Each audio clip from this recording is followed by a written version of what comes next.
Hi everybody, welcome back to another Stoneforge gaming video, and today we're going to be taking a look at a series of quartered hills, you can see those there, that I recently finished up that have been sitting on my shelf for a little while, if I'm being honest, and I just decided to finish them up and take a look at them. So figured there's a couple of things that I'm not that big of a fan of how they turned out. I think they look alright.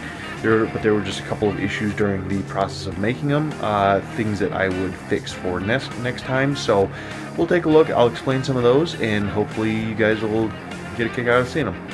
Alright, so here are the quartered hills. The first thing that you will notice is that they don't fit exactly together.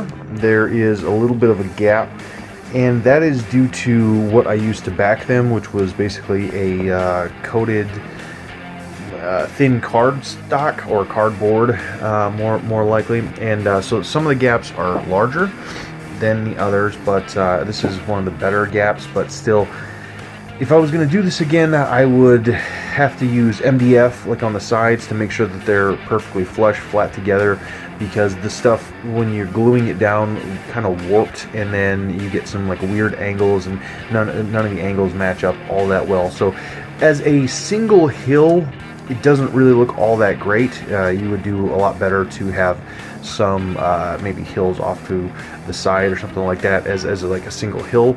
But as multiple hills or corner hills or edge hills, they work pretty well actually. So for instance, if you were to take one of these, and I'll just grab one of them, you can see how that if you have one of these hills, say backed up to a corner or a table edge or something like that, that would be a pretty convincing corner hill that kind of would give you the idea that the hills would go further up and out of the view of play.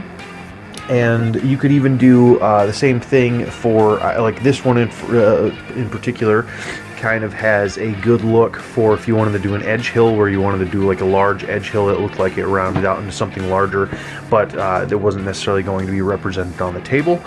So again, they have their uses. I just didn't like how some of them turned out. The overall look of them, like the flocking and everything like that, I did my normal Borderlands style and everything like that, painted them up, and that's why they match this this base thing here so well.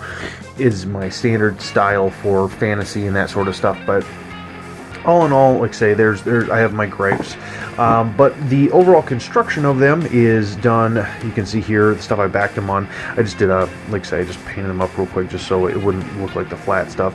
They're based on MDF, so they're very sturdy. I numbered them all. You can see that there, so that I remember which ones, which sides. That's another thing I screwed up, was that when I was constructing them, I didn't spend the time to make sure that each side necessarily fit perfectly with each other side. So there has to be a specific way that the hills have to go together, and that could be improved on. I like it well enough, but like I say, that's something in the future that I'm looking at. If I made sure that each of these little areas down here matched up, then all four of the hill pieces could go perfectly together and go flush. So like I say, just some room to improve on.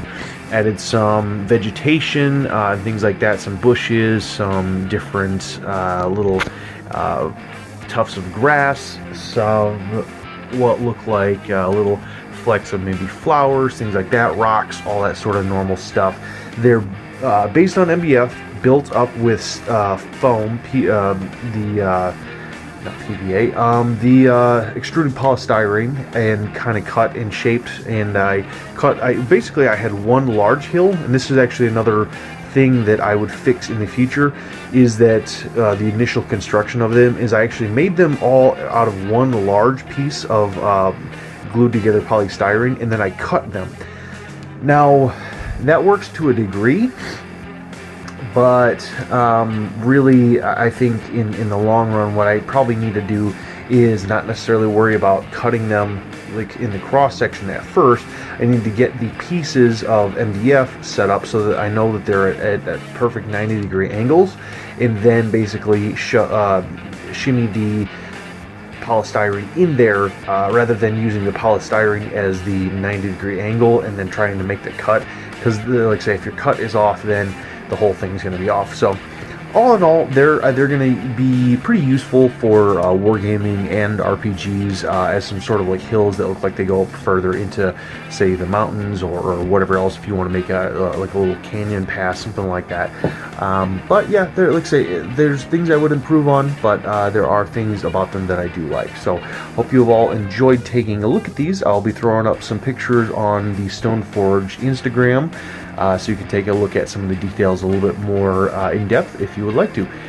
I hope to see you all in the next one.